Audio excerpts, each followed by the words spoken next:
হরে কৃষ্ণ। ভগবান জগন্নাথে অনেক ভক্তের কথা শুনেছি, কিন্তু আজকে শুনবো এক ভক্তের কথা যেখানে ভগবান জগন্নাথ নিজে নদীতে এসে রক্ষা করেছিলেন। উত্তর ভারতে বাস করতেন নীলাম্বর দাস। একদিন গভীর চিন্তায় উপলব্ধি করলেন এই জড় জগতের ধন সম্পদ, পরিবার, আত্মীয় স্বজন সবাই মায়ার বন্ধন।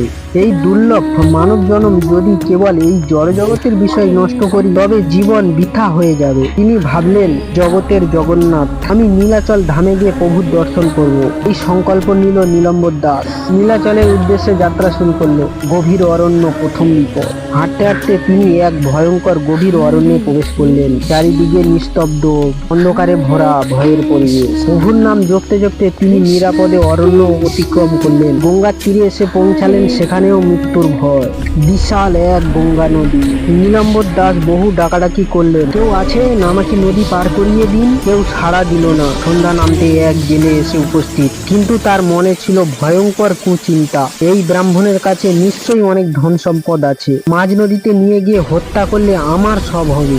জেলে নৌকাতে তুলে নিলেন নীলাম্বর দাসকে। নদীর গভীরে নিয়ে যেতে লাগলো। হঠাৎ নীলাম্বর দাস বুঝতে পারলেন নৌকা তো ওপারে যাচ্ছে না। তিনি ভয়ে ভয়ে জিজ্ঞাসা করলেন, তুমি আমাকে কোথায় নিয়ে যাচ্ছ?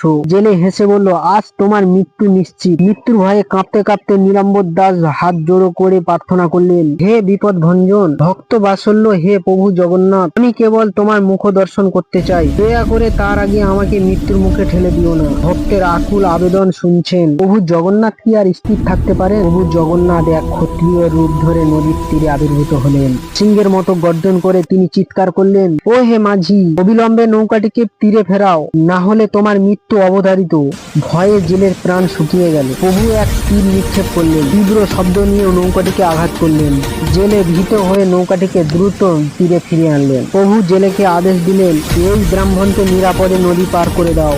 জেলে কাঁপতে কাঁপতে নীলাম্বর দাসকে নদী পার করে দিল, কিন্তু সেই ক্ষত্রিয় পুরুষ আর নেই। তখনও তিনি বুঝতে পারেনি ওই ক্ষত্রিয় ছিল স্বয়ং ভগবান জগন্নাথ। একদিন পরে নীলাম্বর দাস সেই নীলাচল ধামে পৌঁছালেন। এই দিন মহাপবিত্র রথযাত্রার দিন ছিল। ভগবান জগন্নাথ, বলরাম, সুভদ্রা রাজপথে বিরাজমান। লক্ষ লক্ষ ভক্তের কীর্তন। নীলাম্বর দাস ভগবানের দর্শন করলেন এবং প্রণাম করলেন, হে প্রভু, আপনি আমাকে নিরাপদ থেকে রক্ষা করে আপনার ধামে এনেছেন। আপনার চরণে আমি সারা জীবন কাটাতে চাই।